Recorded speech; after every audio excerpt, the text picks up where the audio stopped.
तो राधे राधे साथियों। और ये हमारी जो सीरीज चल रही है उसका सेट नंबर 4 है।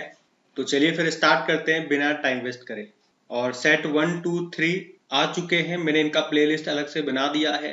जो नए स्टूडेंट है उन्हें बता दूं, जनवरी से लेकर सितंबर तक के सारे इंपॉर्टेंट करंट अफेयर्स इस सीरीज में हम कवर कर रहे हैं। जो मोस्ट इंपॉर्टेंट क्वेश्चन है वही मैं आपके सामने लेकर के आ रहा हूँ। तो चलो फिर स्टार्ट करते हैं आज की क्लास। तो इस प्रश्न में पूछ रहे हैं, कजाकिस्तान के नए प्रधानमंत्री कौन बन गए हैं? तो आंसर हो जाएगा ओल्जास बेक्टेनोव बन गए हैं। कजाकिस्तान की अगर बात करते हैं, इसकी कैपिटल क्या होती है? देखो अभी इसकी वर्तमान में कैपिटल अस्ताना है। पहले अस्ताना हुआ करती थी, फिर बदल करके नूर सुल्तान कर दी, फिर वापस अस्ताना कर दी है। और करेंसी है कजाकिस्तानी तेंगे, यहाँ की करेंसी है। और आपको याद होगा एक मिलिट्री एक्सरसाइज हम कजाकिस्तान के साथ में करते हैं, उस एक्सरसाइज का नाम क्या है? काजिंद एक्सरसाइज। ये भी ध्यान में रखना। अगला देखते हैं। तो अगले प्रश्न में पूछ रहे हैं, अभी विश्व पुस्तक मेले 2024 का आयोजन ये कहाँ पे किया गया? तो ये किया गया नई दिल्ली में। और हम इसे बोलेंगे इंग्लिश में वर्ल्ड बुक फेयर 2024। कहाँ पे? नई दिल्ली के प्रगति मैदान में इसका आयोजन किया गया। किसने किया? नेशनल बुक ट्रस्ट ने इसका आयोजन किया। और ये अच्छा प्रश्न बन सकता है कि इसमें गेस्ट कंट्री कौन रहा? तो सऊदी अरब रहा।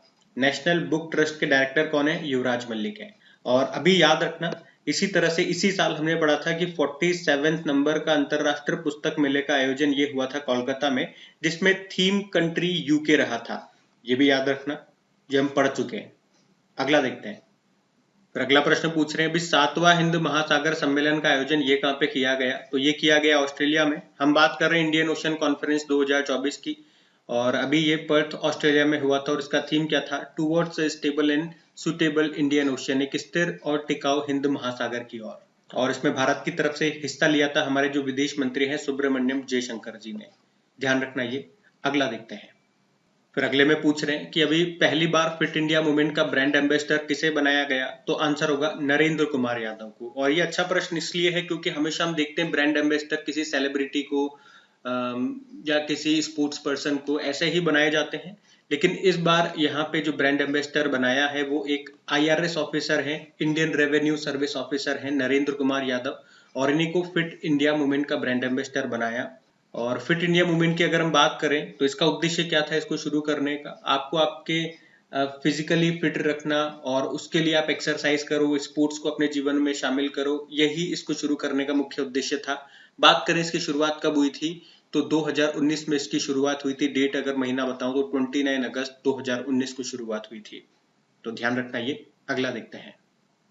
फिर अगले में पूछ रहे हैं कि विश्व रक्षा प्रदर्शनी 2024 का आयोजन ये किस देश में किया गया? तो आंसर हो जाएगा सऊदी अरब में किया गया। हम बात कर रहे हैं वर्ल्ड डिफेंस एग्जीबिशन 2024 की। आयोजन किया गया सऊदी अरब में। मतलब ये एक तरह से एग्जीबिशन है जहाँ पे वेपन्स वगैरह, जो हथियार से संबंधित जो भी प्रोडक्ट्स होते हैं उनकी प्रदर्शनी यहाँ पे की गई। और यहाँ पे भारत को रिप्रेजेंट किया था हमारे जो रक्षा राज्य मंत्री हैं अजय भट्ट, उन्होंने।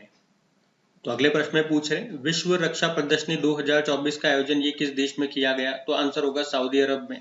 हम बात कर रहे हैं वर्ल्ड डिफेंस एग्जीबिशन 2024 की, जिसका आयोजन सऊदी अरब में किया गया। तो ये डिफेंस टेक्नोलॉजी से संबंधित जितने भी वेपन्स होते हैं, जितने भी प्रोडक्ट्स होते हैं, उनकी यहाँ पे प्रदर्शनी लगाई गई। एक तरह से एग्जीबिशन है ये, है ना? डिफेंस से संबंधित एग्जीबिशन था, सऊदी अरब में हुआ। ध्यान रखना। अगला देखते हैं। और सऊदी अरब के हम बात करें स्टैटिक की, तो इसकी कैपिटल क्या होती है? इसकी कैपिटल होती है रियाद। और सऊदी रियाल यहाँ की करेंसी है। तो अगला पूछ रहा है, नामीबिया के राष्ट्रपति अभी नए बन गए हैं, उनका नाम क्या है? उनका नाम है नंगोलो म्युम्बा। नंगोलो म्युम्बा नामीबिया के नए प्रेसिडेंट का नाम है। बाकी नामीबिया की बात करें तो ये एक अफ्रीकी देश है। और आपको याद होगा हम यहीं से चीते भी लेकर के आए थे। और इसकी कैपिटल जरूर याद रखना, इसकी कैपिटल विंडहोक है। अगला देखते हैं। फिर अगले प्रश्न में पूछ रहे हैं कि इस साल जो चौथा खेलो इंडिया यूनिवर्सिटी गेम्स हुआ वो कहाँ पे हुआ? कहाँ पे पूछ रहे हैं, कहाँ पे हुआ? तो इसका तो सही उत्तर हो जाएगा असम में हुआ। अब यहाँ से आपके लिए 3 प्रश्न बनेंगे। ये प्रश्न जो मैं पूछ रहा हूँ इनके उत्तर मैं आपको आगे दूंगा, बकायदा प्रश्न कराऊंगा। लेकिन अभी मैं आपसे पूछ रहा हूँ, ये आपका होमवर्क प्रश्न समझ लो कि इसका मैस्कॉट यानी कि इसका शुभंकर क्या था? इसको जीता किसने है? मतलब पहले स्थान पे कौन रहा? बस ये 2 बातें बता दो, मैस्कॉट शुभंकर और पहले स्थान पे कौन रहा। हम अगला प्रश्न देखते हैं। फिर अगले प्रश्न में पूछ रहे हैं कि लक्ष्मी नारायण अंतर्राष्ट्रीय पुरस्कार से भी किसे सम्मानित किया गया, तो आंसर होगा प्यारेलाल शर्मा को। प्यारेलाल शर्मा ये प्रतिष्ठित संगीतकार हैं और अभी इन्हीं को लक्ष्मी नारायण अंतर्राष्ट्रीय पुरस्कार से सम्मानित किया गया। ठीक है, अगला देखते हैं। फिर अगले प्रश्न में पूछ रहे हैं पुरानी पेंशन स्कीम बहाल करने वाला, शुरू करने वाला उत्तर पूर्व का पहला स्टेट कौन सा बन गया है, तो याद रखना सिक्किम बन गया है। तो इस तरह का पहला स्टेट बना तो प्रश्न इंपॉर्टेंट रहेगा, याद रखना सिक्किम इसका आंसर है, जिसकी कैपिटल होती है गंगटोक। फिर अगले प्रश्न में पूछ रहे हैं खेलो इंडिया यूनिवर्सिटी गेम्स 2024 का शुभंकर क्या है। देखो शुभंकर मैंने आपसे पूछा था ना, तो शुभंकर आ गया है। शुभंकर है अष्टलक्ष्मी, जो रिप्रेजेंट करता है तितली को, और इस बार हमने देखा 14 संस्करण है, असम में होगा शुभंकर। अब मैंने आपको बता दिया, जल्दी मैं आपको ये भी बता दूंगा किसको किसने जीता है। अभी आप बताओ कि विजेता कौन रहा, पहले स्थान पे कौन रहा। हम अगला देखते हैं।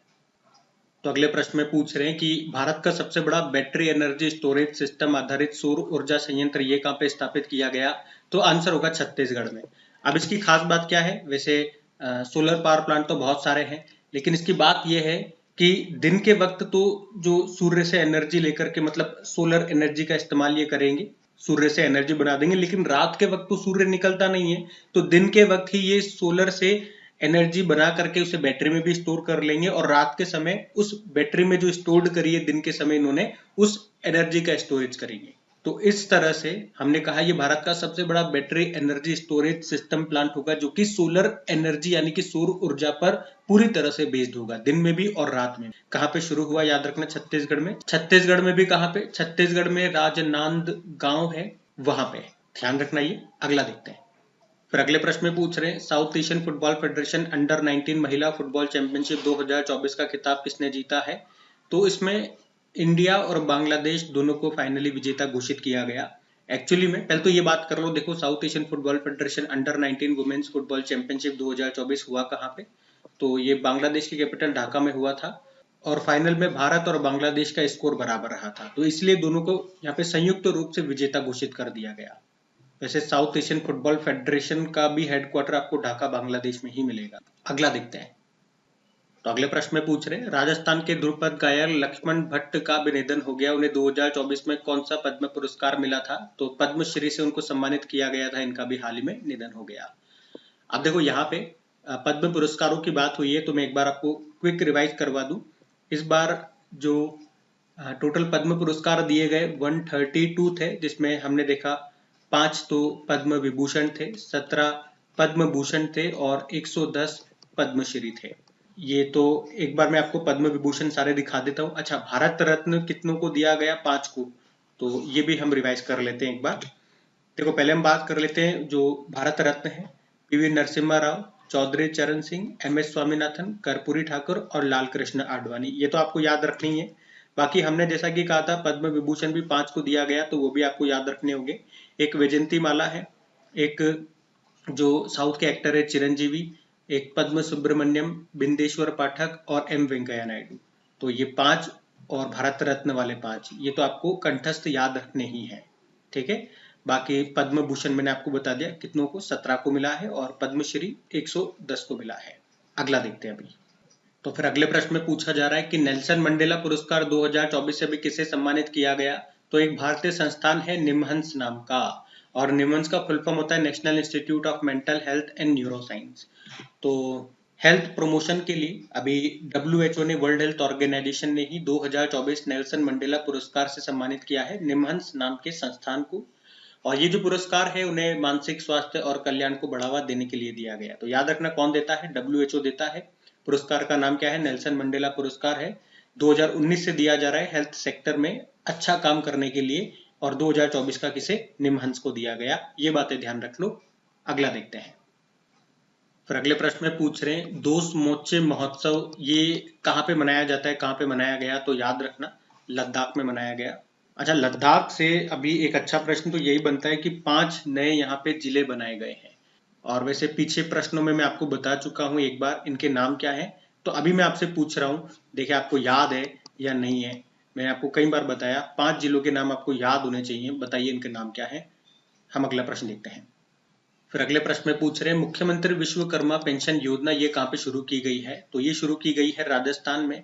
राजस्थान की जो वित्त मंत्री हैं कौन, दिया कुमारी, उन्होंने बजट यहाँ पे पेश किया था, तो उस समय इसकी घोषणा की थी। तो राजस्थान की एक इम्पोर्टेंट योजना है ये भी।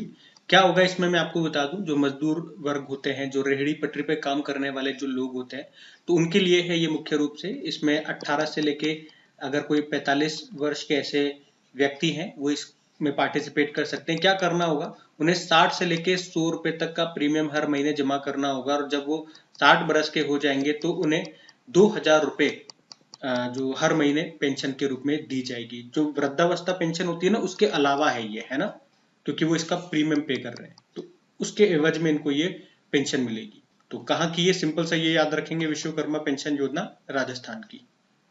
अभी हमने पेंशन से ही एक संबंधित प्रश्न पढ़ा था कि पुरानी पेंशन योजना को शुरू करने वाला पहला पूर्वोत्तर राज्य कौन सा बन गया है, तो आपने कहा था सिक्किम बन गया है।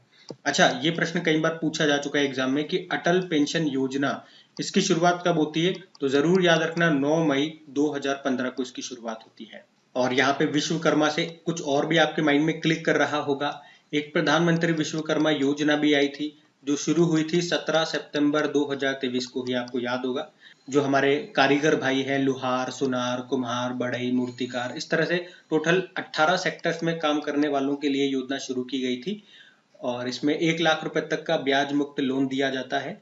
और इससे भी एक अच्छा प्रश्न ये बन जाता है कि इसको शुरू करने वाला पहला यूनियन टेरिटरी कौन सा बना था, तो जम्मू कश्मीर बना था। ये जरूर याद रखना, ये काम की बातें थी इसलिए मैंने आपका यहाँ थोड़ा सा समय लिया, ध्यान जरूर रखना। अगला देखते हैं। तो अगले में पूछ रहे हैं कि देश की पहली हाइपर वेलोसिटी एक्सपेंशन टनल, जिसका नाम जिगर थंडा S2 रखा है, इसका डेवलपमेंट किसने किया है, तो सिंपल सा याद रखेंगे, IIT कानपुर ने किया है। देश की पहली हाइपर वेलोसिटी एक्सपेंशन टनल, इसका नाम जिगर थंडा है। IIT कानपुर आंसर होगा। अगला देखते हैं। तो अगले में पूछ रहे हैं मुख्यमंत्री वयोश्री, ये वियो नहीं है, वयोश्री योजना के तहत 3000 रुपए की आर्थिक सहायता देने की घोषणा भी किस राज्य सरकार ने की है, तो आंसर होगा महाराष्ट्र ने। तो महाराष्ट्र ने ही, याद रखना, मुख्यमंत्री वयोश्री योजना शुरू की थी। क्या होगा इसमें, जो लोग शारीरिक और मानसिक विकलांगता से ग्रसित है उन्हें हर महीने 3000 रुपए दिए जाएंगे, और इसमें वो वरिष्ठ नागरिक इसका लाभ पाएंगे जिनकी उम्र 65 ईयर से ज्यादा की होगी। तो याद रखना कौन सी योजना है, मुख्यमंत्री वयोश्री योजना महाराष्ट्र ने शुरू की है। तो अगले प्रश्न यहाँ पूछ रहे हैं कि अभी अंडर 19 वर्ल्ड कप 2024 का उप विजेता कौन रहा। उप विजेता, ये एग्जाम में आप जरूर ध्यान रखना, वो विनर पूछ रहा है या रनर अप यानी कि उप विजेता पूछ रहा है। कई बार जोश में क्या होता है, बच्चा एग्जाम टाइम पे गलत आंसर मार्क कर लेता है, तो आपको ये जरूर ध्यान देना है। तो यहाँ पे तो उत्तर हो जाएगा फिर भारत। देखो, हम बात कर रहे हैं अंडर 19 वर्ल्ड कप 2024 की, इस बार 15वां संस्करण था, जो कहाँ पे हुआ था, ये साउथ अफ्रीका में हुआ था। एक्चुअली में पहले ये याद रखना श्रीलंका में होना था, लेकिन फिर श्रीलंका पर बैन लगा दिया गया था, तो फिर ये साउथ अफ्रीका में आयोजित किया गया था। विजेता ऑस्ट्रेलिया रहा, चौथी बार इसको जीता। रनर अप यहाँ पे भारत रहा था, और player of the tournament Kwena Maphaka रहे, साउथ अफ्रीका से है। तो ये पॉइंट्स ध्यान में रखना। अगला देखते हैं। फिर अगले प्रश्न में पूछ रहे हैं अभी किस राज्य सरकार ने घर घर राशन योजना को शुरू किया था, तो आप सभी को पता होगा, पंजाब सरकार ने इसको शुरू किया था। उद्देश्य था गरीबों को आसानी से राशन उपलब्ध कराया जा सके, उनके घर पर ही राशन पहुंचा दिया जाए। तो घर घर राशन योजना पंजाब की है। अगला देखते हैं। फिर अगला प्रश्न क्या पूछ रहे हैं, महासागरों और वायुमंडल का अध्ययन करने के लिए, स्टडी करने के लिए अभी पेस मिशन को किसने लॉन्च किया, तो इसको लॉन्च किया था नासा ने। और किस रॉकेट से लॉन्च किया, अगर ये आपसे पूछेंगे तो स्पेस एक्स का जो फॉल्कन 9 है उससे हमने लॉन्च किया था, मतलब नासा ने लॉन्च किया था। और क्यों लॉन्च किया था, तो हमने कहा एटमॉस्फेयर और महासागरों के वायुमंडल की स्टडी करने के लिए इसको लॉन्च किया था। यहाँ पे देखो, पेस का भी मतलब है plankton, aerosol, cloud, ocean ecosystem. अच्छा, फॉल्कन 9 से आपको याद होगा भारत भी एक सैटेलाइट को लॉन्च कर रहा है, उस सैटेलाइट का नाम क्या है ये आपको बताना है, ठीक है। हम अगला देखते हैं। फिर अगले प्रश्न में पूछ रहे हैं कि अभी हाल ही में स्विट्जरलैंड के जंग फ्राउक में मशहूर आइस पैलेस में किसकी स्मारक पट्टी लगाई गई है, तो आंसर होगा नीरज चोपड़ा की।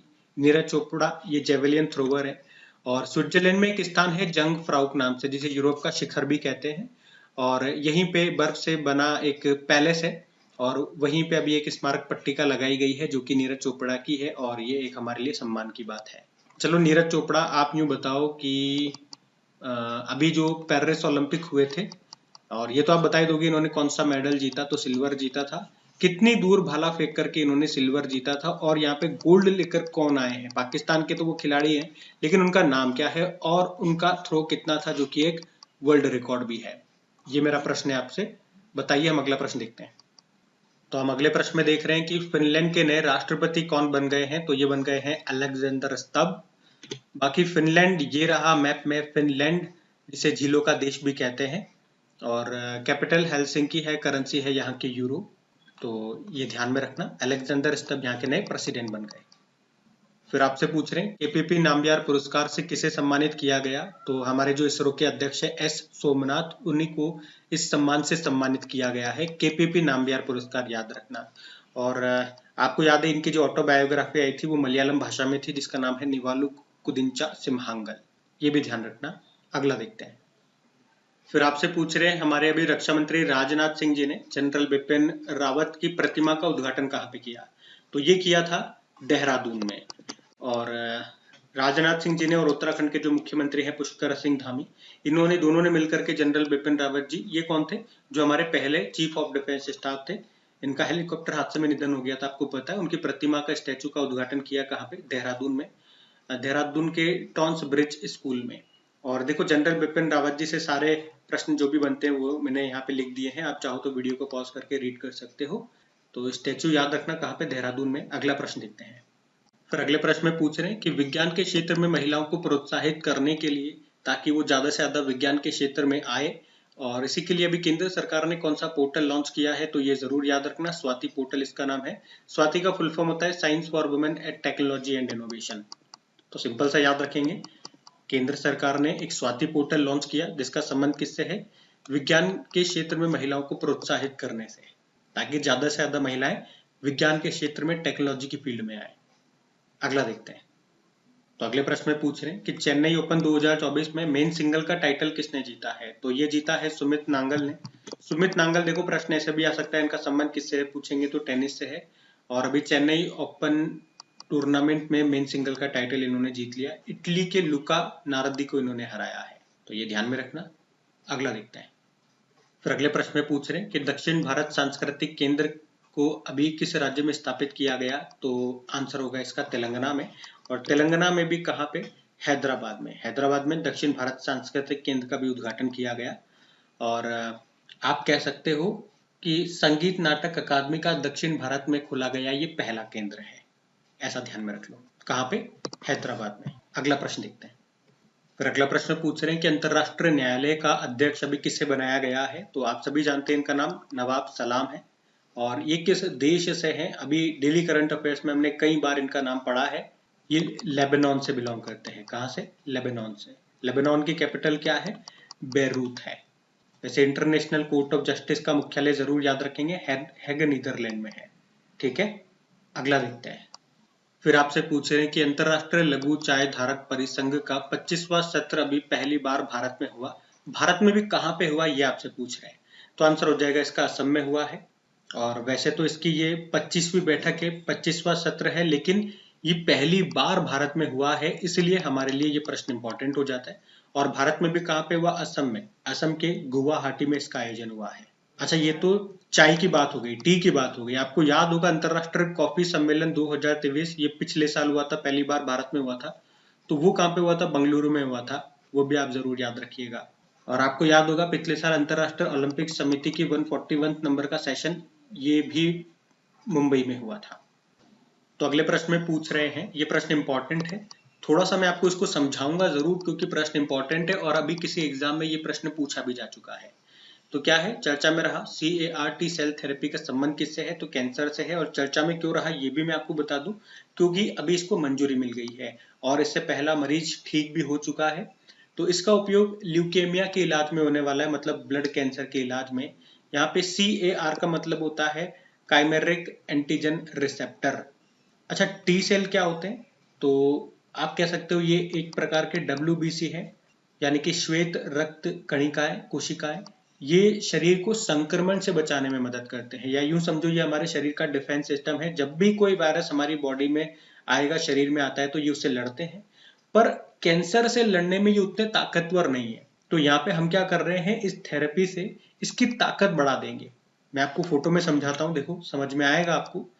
तो आप देखोगे एक कैंसर रोगी की बॉडी से हम ब्लड निकालते हैं, उसमें से हमने टी सेल निकाल लिया, फिर टी सेल में हमने CAR ऐड कर दिया, तो उसके बाद हम इसे कहेंगे CAR टी सेल। पहले ये टी सेल था, हमने यहाँ पे CAR ऐड कर दिया, तो अब इसे हम क्या कहेंगे, CAR टी सेल कहेंगे, और वापस से इसको हम पेशेंट की बॉडी में डाल देंगे, और अब ये कैंसर सेल को नष्ट कर देगा। और ऐसा कैसे हो पाया, क्योंकि जब ये CAR टी सेल बन जाएगा तो ये अपनी संख्या को दुगुना कर लेगा, बहुत सारा मल्टीपल टाइम कर लेगा। यूं समझो पहले एक सैनिक था तो कमजोर पड़ रहा था, अब ऐसे बहुत सारे सैनिक हो गए तो इनकी ताकत बढ़ जाएगी, टीम हो गई एक, तो इस तरह से ये कैंसर सेल को खत्म कर देंगे अटैक करके। तो समझ में आ गया पिक्चर क्या है।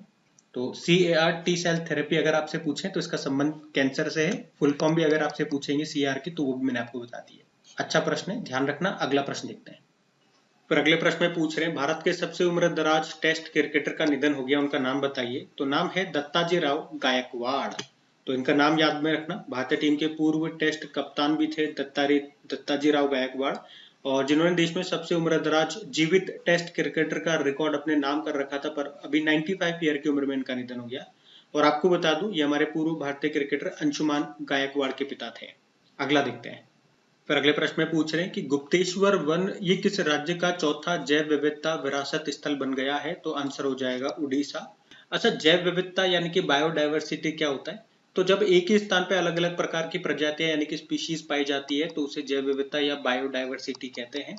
तो उड़ीसा में है ये गुप्तेश्वर वन, और अब इसे जैव विविधता विरासत स्थल घोषित कर दिया गया, और इस तरह से उड़ीसा का चौथा जैव विविधता विरासत स्थल बन गया। इससे पहले यहाँ के 3 कौन कौन से हैं, मंदसूर है, महेंद्रगिरी और बारगढ़ जैव विविधता स्थल यहाँ पर है, और गंधमर्दन की पहाड़ियां ये भी जैव विविधता स्थल यहाँ पे बनी थी, और अब ये यहाँ का चौथा बन गया है। कौन सा, गुप्तेश्वर वन, ये भी आप याद रखना। अगला देखते हैं। फिर आपसे पूछे पेटीएम ई कॉमर्स का नाम बदल के क्या कर दिया गया। तो इन्होंने नाम बदल के पाई प्लेटफॉर्म कर दिया है। अभी आपको याद होगा पेटीएम पेमेंट बैंक पे RBI ने बैन लगा दिया था, और उसके बाद पेटीएम ई कॉमर्स का नाम इन्होंने बदल के पाई प्लेटफॉर्म कर दिया, ये ध्यान में रखना। फिर अगले प्रश्न में पूछ रहे प्रधानमंत्री सूर्य घर मुफ्त बिजली योजना के अंतर्गत कितनी बिजली मुफ्त उपलब्ध कराई जाएगी या जाती है। तो आंसर होगा 300 यूनिट बिजली मुफ्त उपलब्ध कराई जाती। अच्छा, आप बताओ इस योजना को कब शुरू किया था, कब इसकी घोषणा हुई थी। हम अगला देखते हैं। फिर आपसे पूछ रहे एहलान मोदी कार्यक्रम का आयोजन ये कहाँ पे किया गया था। यूनाइटेड अरब अमीरात में किया गया था। जब ये यूनाइटेड अरब अमीरात की यात्रा पर गए थे मोदी जी, वहां पे एहलान मोदी कार्यक्रम का आयोजन किया था अबू धाबी के जायद स्टेडियम में, और इसके थ्रू वहां पे जो भारतीय मूल के लोग हैं उनको संबोधित किया था उन्होंने। ठीक है, अगला देखते हैं। और IIT दिल्ली, इसने अभी यूनाइटेड अरब अमीरात में अपना कैंपस भी खोल लिया है, ये भी हम पढ़ चुके हैं। अगला क्या है देखो। तो अगले प्रश्न में पूछ रहे हैं, किस राज्य ने काची नेमू को अपना आधिकारिक राज्य फल ऑफिशियल स्टेट फ्रूट घोषित कर दिया है। किसने, तो याद रखना असम ने। तो काजी नेमू ये असम का अब स्टेट फ्रूट बन गया है। ये एक प्रकार का नींबू ही है, तो इतना सा आप याद रखिएगा। फिर अगले प्रश्न में पूछ रहे हैं, किस राज्य सरकार ने युवाओं को ब्याज मुक्त ऋण देने के लिए भी स्वयं नाम से एक योजना शुरू की थी। तो इसको शुरू किया था उड़ीसा ने।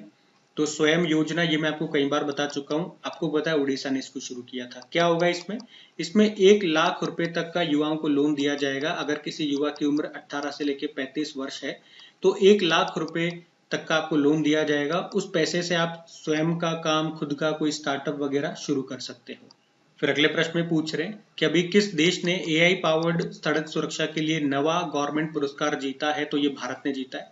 आपको याद हो तो हमने पढ़ा था कि वर्ल्ड गवर्नमेंट समिट का आयोजन ये कहाँ पे हुआ, यूनाइटेड अरब अमीरात में हुआ था। तो वहीं पे भारत ने ये नवा गवर्नमेंट पुरस्कार जीता है। किसके लिए, AI पावर्ड सड़क सुरक्षा के लिए। एक्चुअली में हमारे जो सड़क परिवहन व राजमार्ग मंत्री हैं नितिन गडकरी, उन्होंने 2021 में आई रास्ते नाम से एक परियोजना शुरू की थी, जिसमें AI की मदद से सड़क सुरक्षा इंश्योर की जाती है, और उसी के लिए इस समिट में भारत ने ये पुरस्कार जीता है। तो ध्यान रखना। अगला प्रश्न देखते हैं। फिर अगले प्रश्न में पूछ रहे हैं, अभी पहली बार, तो प्रश्न इंपॉर्टेंट हो गया क्योंकि फर्स्ट टाइम कुछ हो रहा है। क्या हो रहा है, डिजिटल इंडिया फ्यूचर स्किल शिखर सम्मेलन समिट का आयोजन ये कहाँ पे किया गया, कहाँ पूछ रहे हैं। तो आंसर हो जाएगा गुवाहाटी में। और समिट का नाम है digital India future skill summit. पहली बार इसका आयोजन किया गया, कहाँ पे किया गया? असम के गुवाहाटी में। आयोजन किसने किया? इलेक्ट्रॉनिक्स और आईटी मिनिस्ट्री ने इसका आयोजन किया है और इसके मंत्री अश्विनी वैष्णव है, ये ध्यान में रखना, जिनके पास रेल मंत्रालय भी है। ठीक है, अगला प्रश्न देखते हैं। फिर अगले प्रश्न में पूछ रहे हैं, इंडोनेशिया के नए राष्ट्रपति अभी कौन बन गए हैं? तो आंसर होगा प्रबोवो सुबियांतो। इंडोनेशिया की कैपिटल क्या है? जकार्ता है और करेंसी है इंडोनेशियन रुपया। फिर अगले प्रश्न में पूछ रहे हैं कि भारत की पहली हेलीकॉप्टर आपातकालीन चिकित्सा सेवा ये कहाँ पे शुरू की गई है? तो आंसर होगा उत्तराखंड में। तो याद रखना, ये भारत की पहली हेलीकॉप्टर इमरजेंसी मेडिकल सर्विसेज है जो भी उत्तराखंड में शुरू करी गई है। और इसमें जो एक हेलीकॉप्टर होगा उसे कहाँ पे तैनात किया जाएगा? तो उसे एम्स ऋषिकेश में तैनात किया जाएगा और इसे 150 किलोमीटर के दायरे में कहीं पर भी भेजा जा सकता है। अगर कोई इमरजेंसी सिचुएशन आती है तो हेलीकॉप्टर जाएगा, वहां से मरीज को लेकर के आ जाएगा। और इस हेलीकॉप्टर आपातकालीन चिकित्सा सेवा, इसे प्रोजेक्ट संजीवनी कहा जा रहा है, ये भी थोड़ा सा आप ध्यान में रखिएगा। अगला देखते हैं। फिर आपसे पूछ रहे हैं अभी किस देश में पहली luxury train Dream of the Desert इसको शुरू किया गया? तो आंसर होगा सऊदी अरब में। और सऊदी अरब ने अपनी पहली luxury train Dream of Desert train को भी शुरू किया है। कहां से? इसकी कैपिटल रियाद से। अगला देखते हैं। तो अगला पूछ रहे हैं दक्षिण रेलवे की पहली ट्रांस वुमेन टीटीई कौन बनी है? उनका नाम क्या है? तो आंसर होगा सिंधु गणपति इनका नाम है। तो टीटी मतलब जो हमारे ट्रेन में हमारा टिकट चेक करते हैं उन्हें टीटी कहते हैं। इनका फुल फॉर्म होता है ट्रेवलिंग टिकट एग्जामिनर। तो सिंधु गणपति ये भी दक्षिण रेलवे की पहली ट्रांस वुमेन टीटी बन गई है, तो इनका नाम ध्यान रखना। फिर पूछ रहे हैं भाई दुनिया की पहली एयर टैक्सी सेवा शुरू करने वाला विश्व का पहला शहर कौन सा है? तो आंसर होगा दुबई है। यूनाइटेड अरब अमीरात का शहर है दुबई, जो कि दुनिया की पहली एयर टैक्सी शुरू करने जा रहा है। अभी जो वर्ल्ड गवर्नमेंट समिट हुई थी यूनाइटेड अरब अमीरात में, वहीं पे इसकी घोषणा हुई थी 2026 तक ये एयर टैक्सी सर्विस को शुरू कर देगा, तो ये ध्यान रखना। फिर आपसे पूछ रहे हैं अभी वैश्विक जैव विविधता फ्रेमवर्क कोष यानी कि फंड की पहली बैठक ये कहाँ पे हुई है? तो ये हुई है वॉशिंगटन डीसी अमेरिका में। तो ग्लोबल बायोडायवर्सिटी फ्रेमवर्क फंड का अभी पहला बैठक हुआ, याद रखना, वॉशिंगटन डीसी में। अच्छा, यहाँ से एक प्रश्न मुझे याद आ रहा है, एक प्रश्न कि इस साल यानी कि 2024 में जो नाटो की बैठक है या इसको होस्ट कौन कर रहा है, ये मैं आपसे पूछना चाह रहा हूँ। बताइए इसका उत्तर क्या होगा। अगला प्रश्न देखते हैं। फिर अगला प्रश्न पूछ रहे हैं किस देश ने समलैंगिक विवाह को वैध यानी कि लीगल कर दिया है? तो आंसर होगा ग्रीस ने। ग्रीस ले चलता हूँ एक बार मैं आपको, और समलैंगिक से संबंधित और भी कई सारे करंट अफेयर्स के प्रश्न है वो आपके सामने मैंने रख दिए हैं। बाकी ग्रीस में आपको दिखा देता हूँ क्योंकि कंट्री न्यूज है। तो ये रहा मैप में ग्रीस, कैपिटल इसके एथेंस होती है, जहाँ पे पहले ओलंपिक हुए थे। आप बताइएगा किस वर्ष हुए थे। करेंसी इसके यूरो है। और आपको याद होगा पिछले साल यानी कि 2023 में मोदी जी को ग्रीस का सर्वोच्च सम्मान मिला था, जिसे Grand Cross of the Order of Honour कहते हैं। ध्यान रखना। अगला प्रश्न देखते हैं। तो अगले प्रश्न में क्या पूछ रहे हैं, उत्तर प्रदेश सरकार ने जो यहाँ पे कन्या सुमंगला योजना चलती है उसके तहत जो अनुदान राशि है उसको 15,000 रुपए से बढ़ा के कितना कर दिया? बहुत ही खूबसूरत प्रश्न है। तो इसका तो पहले उत्तर देखो, अगर देखो दो तरह से प्रश्न बन जाएंगे एग्जाम में। या तो एग्जामिनर डायरेक्ट पूछ लेगा कन्या सुमंगला योजना का संबंध किससे है, तो उत्तर प्रदेश से है। ये भी पूछ सकता है इस योजना को शुरू कब किया गया था, वो भी मैं आपको बता दूं, अप्रैल 2019 में। और अभी लेटेस्ट क्या प्रश्न करंट अफेयर्स का बनेगा कि इसमें जो राशि है वो 15,000 रुपए से बढ़ा के कितनी कर दी गई है, तो उसका उत्तर हो जाएगा यहाँ पे 25,000 रुपए कर दिया गया। अब थोड़ा सा इसके बारे में मैं आपको जानकारी दे दूं क्या होता है इसमें। इस योजना में बच्ची के, याद रखना बच्चियों के लिए, ये तो उनकी कन्या सुमंगला है, बच्चों के लिए नहीं है, मतलब लड़कों के लिए नहीं है। तो इसमें बच्ची के जन्म से लेकर जब वो 12वीं कक्षा तक पढ़ेगी तो उसकी पढ़ाई के लिए 6 किस्तों में यहाँ पे पहले अभी तक 15,000 रुपए दिए जाते थे, अब 25,000 रुपए दिए जाएंगे। ये योजना है। तो इस एक ही प्रश्न से 3-4 प्रश्न मैंने आपको बता दी कैसे कैसे बन सकते हैं, ध्यान में रखना। अगला प्रश्न देखते हैं। फिर अगला प्रश्न देखो, अभी किस राज्य सरकार ने वन मित्र योजना को शुरू किया है? तो इसका उत्तर हो जाएगा हरियाणा। तो क्या होगा इसमें, नाम से क्लियर है वन मित्र, मतलब इसमें अगर आप पेड़ लगाओगे तो आपको सरकार भुगतान करेगी, पैसे देगी। इसमें गड्ढे खोदने के लिए 20 रुपए दिए जाएंगे, पेड़ लगाओगे तो उसके अलग से 30 रुपए मिलेंगे, और फिर हर महीने 10 रुपए प्रति पेड़ आपको मिलेंगे अगर आप उसकी देख रेख करते हो। तो लोग बाग ज्यादा से ज्यादा पेड़ लगाए, तो उसके लिए ये योजना शुरू की गई है, ताकि उसके एवज में थोड़ा बहुत रुपया भी उनको मिल जाए। और पेड़ तो ऐसा नहीं है कि आप लगाओगे तो आप ही को ऑक्सीजन देंगे, आप ही को छाया देंगे, ये सभी के लिए है। हमारे एनवायरनमेंट को सुरक्षित करेंगे। हमारा एनवायरनमेंट इन्हीं से ही है, यही नहीं रहेंगे तो एनवायरनमेंट नहीं रहेगा तो हम नहीं रहेंगे। हम इन्हीं से ही हैं लेकिन हम इनकी केयर नहीं करते हैं। ये सद्बुद्धि पता नहीं कब आएगी लोगों में। डेवलपमेंट विकास के चक्कर में हम लोग क्या कर रहे हैं, देख रहे होंगे आप लोग, आपके गली मोहल्ले में भी देखते होंगे, रोड के सड़क किनारे पहले कच्चा रहता था, मिट्टी रहती थी, सीमेंटेड करने लग गए ताकि थोड़ी सी साफ सुथराई नजर आए। अरे क्या चाटोगे कि ऐसी साफ सुथराई को, हर तरफ से बस पैक करना चाहते हैं हर चीज को। मिट्टी रहने दो, छोड़ दो, घास फूस उगाओ, पेड़ पौधे। अरे पानी आता है बरसात का, वो अंदर नहीं बैठ पाता है, वो आगे बह के नाले में निकल जाता है। बेकार सिस्टम कर रखा है सब। अगला देखते हैं हम। बड़ा गुस्सा आता है मुझे ऐसी बातों पे। देखो फिर अगला प्रश्न क्या है, अभी किस आईआईटी ने भारत का पहला ध्वनि आधारित एंटी ड्रोन सिस्टम को डेवलप किया है? तो इसको डेवलप किया आईआईटी जम्मू ने, ये याद रखना। ये भारत का पहला ध्वनि आधारित एंटी ड्रोन सिस्टम है। मतलब ये दुश्मनों के ड्रोन को मार गिराने में काम करेगा। भाई जब ड्रोन आता है तो साउंड करता है, आवाज निकालता है, तो हमने कहा ये ध्वनि आधारित है, साउंड बेस्ड। मतलब आवाज सुनते ही ये उस तरफ जाएगा और उसको मार गिराएगा। मतलब इसमें कैमरा या रेडार वगैरह की जरूरत नहीं है, बस साउंड को पकड़ेगा ड्रोन की और उसे मार देगा। साउंड बेस्ड है, तभी इसने कहा ना ध्वनि आधारित है, याद रखना आईआईटी जम्मू ने। फिर अगले प्रश्न में पूछ रहे हैं, किस बैंक ने वर्ष का सर्वश्रेष्ठ प्रौद्योगिकी बैंक का पुरस्कार जीता है? तो उत्तर हो जाएगा साउथ इंडियन बैंक ने। तो साउथ इंडियन बैंक, इसने वर्ष का सर्वश्रेष्ठ टेक्नोलॉजी बैंक का पुरस्कार जीता है, याद रखना।